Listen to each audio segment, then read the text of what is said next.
Guys, I love trees so much. I love aspen trees. I love pine trees. I love blue spruce. Now, the thing about my game though, it doesn't have any of these. It doesn't have good trees at all. And I intend to fix that. Now, here's the thing about trees. They are outside depending on where you live, right? I've lived in places not a lot of trees. I've lived in places with abundance of trees. Which one are you? Tag yourself. And the best thing I can do as an artist is to go outside and look at all these trees and be inspired by the real thing. Now, luckily, I live in a gorgeous state where all of these trees are right outside. But I can't lie. It has been my dream my entire life to live in the mountains. And I'm so close. I live kind of close to the mountains, but I don't have a car. I walk everywhere. Once I take the train to work, I got mugged there. And I still had to take it to work. But there's nature wherever you are. And though I may not be in the mountains, these trees, they're still trees, all right. But it's still my dream to go to the mountains and get inspired by all this nature. But I don't have a car. None of my siblings have ever had a car. Hey, which is fine. There's so many trees outside. There's so many trees outside. I'm just looking at them. I'm studying, but man, do I want to go to the mountains. 23 years old and I've never had a car. Until now. That's right. I have a car. I bought a car. Wow. On my first day off after having a car, I went up to the mountains and I couldn't go past 40 miles an hour going uphill. And people were honking at me. I was in the lane for the slow people. And that's where I was. You know me and my 2006 Hyundai Santa Fe. I can't be in the semi-truck lane. I don't think that's safe. I had to check engine light for like 6 different things. It was bad. It took a long time, took a lot of repairs. I didn't know, I'll be honest everybody, I didn't know nothing about cars. I had to learn real quick because you know I can afford a mechanic to do all that. And I think it's good now.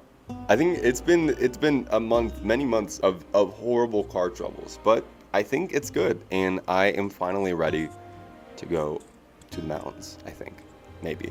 But we're not there yet. I'm still making these dang trees. So let's get these trees and let's get them out of here. And then I forgot to select all of them. So I'm gonna select these ones and we're gonna get them. Now, I have never done anything like this before.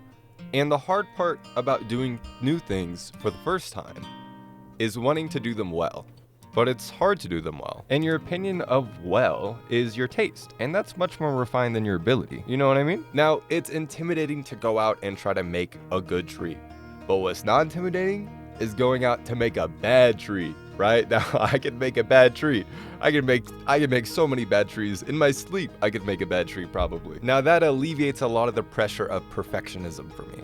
So the idea is to load up a sample pine tree that they already had in the engine, because I have no idea where to start making a pine tree. So I'm just gonna load up the sample one. I'm gonna replace it with textures that I think could maybe work, but I'm not really worried about it. I'm worried about playing around and learning this engine. I'm not gonna stress about something I've never done before, because how could I possibly know how it's supposed to be done? I've never done it before.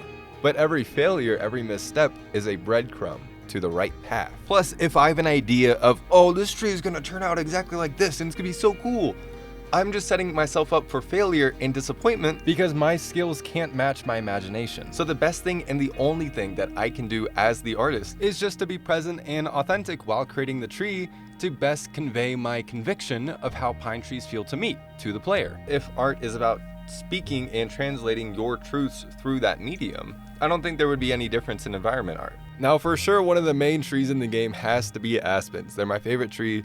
I love aspens. So this is my first attempt at bringing them into the game. Now, I think I need to learn a little bit more about materials in order to make these look a little bit better. Now, but here I messed up really bad. I'm not sure how I did this. And it's a little spooky. I can also put the main color into the emissive color, and then all the colors are emissive. Wow. Which this does give me some ideas for some magic stuff, but I'll come back to that in a later video. The issue at hand right now is how dang laggy these trees are. So they went bald. They're all bald now. They're all bald. Why did I do this? So the lighting system in Unreal that I was using is what's called bounce lighting. So essentially the camera tracks from what it's looking at to the light source, and then the light source follows that path back to the camera. But the way I was doing the leaves was very carefree, and I think created a lot of really complex angles that increased the math load and caused more lag. so I disabled the lighting system. Now, unfortunately, that made the shadows pretty dark, so I'm gonna have to do some wizardry to fake it myself. And here I made the leaves transparent, which I think makes a really cool watercolor effect. I think it's very pretty, but I don't think it's right for this project. But the cool thing about Experience is I'm just gonna store this in the back of my mind and use it for something else later. Here's a different attempt of faking the shadows. I think it looks fine, but I feel like the way the model is and the way I did the leaves still look really pointy, and I feel like I'm having a hard time alleviating that. Now, when I paint trees, I don't have lighting simulated, so I don't really know how to work with all this. I usually rely on colors to do a lot of the work for me. So I sectioned the leaves into different color sections. I'm much more comfortable using color theory to fake the shadows in code. And here's an example of that with the maples and the aspen trees compared to the old aspen trees. The old ones are just one solid color, but the new ones fade from that yellow to that darker orange or that pink to that red. But colors only do so much when the form is off. So I had to go back to the drawing board and rethink on how I'm shaping these leaves. I also think it'd be cool if I had 2 layers of leaves. One could be more painty and splotchy, and then the other one could be more condensed and realistic looking. So here I added a bit more direction and intention into how the leaves were shaped, and I really like how these turned out. And we started with absolutely no knowledge in what we're doing, and now we have ones that look pretty cool. I think we're on a path of success. Yay! Alright, y'all, I'm just getting gas. So last time I tried to go to the mountains, it did not work. I was being honked at, like it was bad. My anxiety was spiking. So we're gonna try again.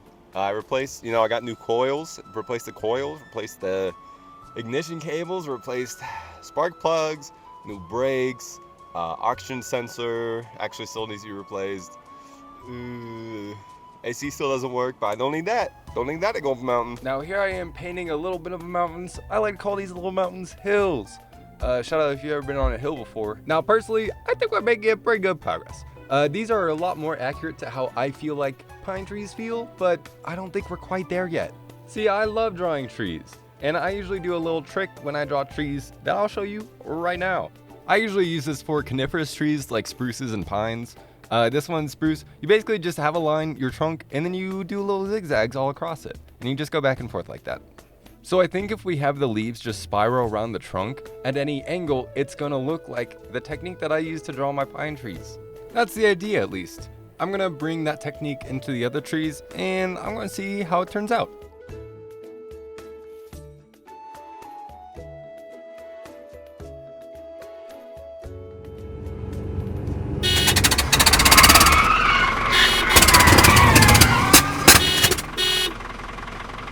My car blew up. The police just came. They pushed me to the side of the road. I got one of the deputy stickers. I have a tow coming. I had to pay for it. I was like over there. I was stuck on the thing, and then people were swerving around. People were honking. It's like, dude, what am I supposed to do? We're chilling though. It happens. It happens. I could be stuck worse places. I think my head gasket blew up is what my mechanic said, and I got a bunch of lights. My oxygen sensor, no good apparently. Cylinder misfires. My car was stopping and slowing down like a lot, and then my car died right in the middle of the highway. I literally bought it. I brought a note. My bad. This is gonna be a weird angle. I brought a note. Like literally, I was gonna but you know what? The real journey, the real garden is the one we guarded in. The real. You gotta do what you gotta do. You gotta do what you gotta do. You can tell they're spruce because they look like that, and they're kind of pointy, a little bit, not too pointy. These guys though, Ponderosa pine, they grow in pairs of 2.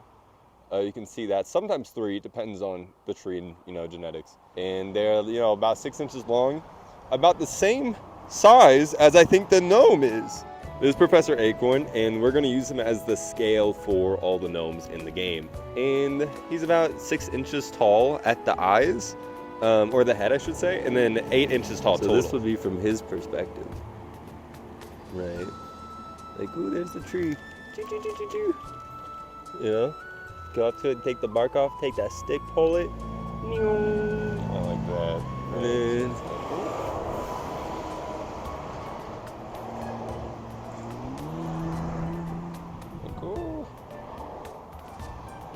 just like that. Our story comes to a close. It says the afternoon rain was gonna kick in.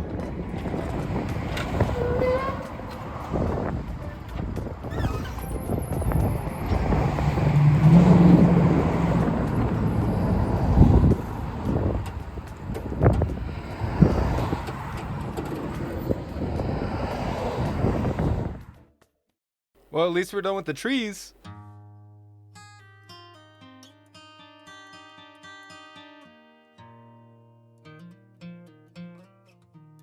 I guess in the end we did go to a mountain. Not really what I had in mind, but neither were these trees. They did take a lot longer than I thought they would. It took a long time to learn how to do it. But it also took me a long time to learn how to fix my car. And in both the cars and the trees, I felt like I was just bashing my head against the wall forever, trying to fix this part or fix this tree or get the leaves to look right.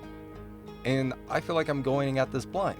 I obviously don't know what I'm doing at all, but that's not going to stop me from trying it. I think the best way to learn how to do anything new is just to go in and mess up a bunch, because now you're going to make a lot of mistakes. Sometimes wrong tree, sometimes wrong car, and you're down $5,000 in total. But you know what? That's just how it is. I used to hate cars, honestly. I had no interest in cars at all. But now I was forced to fix my car, and now I think cars are really interesting, and I love working on cars. And I had no idea how trees worked, and now environment art is my favorite thing to do in game development. And had I let the fear of not knowing what to do stop my attempt, and had I not been comfortable with myself making mistakes and learning from the mistakes, and had I not stuck with it, then I wouldn't have been able to grow in the way these experiences shape me. Every misstep is a breadcrumb to the right path. I hope you try something new today, and I hope you stick with it tomorrow. You'll never know what happens, so go figure it out. I guess I'm gonna walk to work again, but at least I get to notice some more trees. So, who's the real winner? Alright, thanks for watching.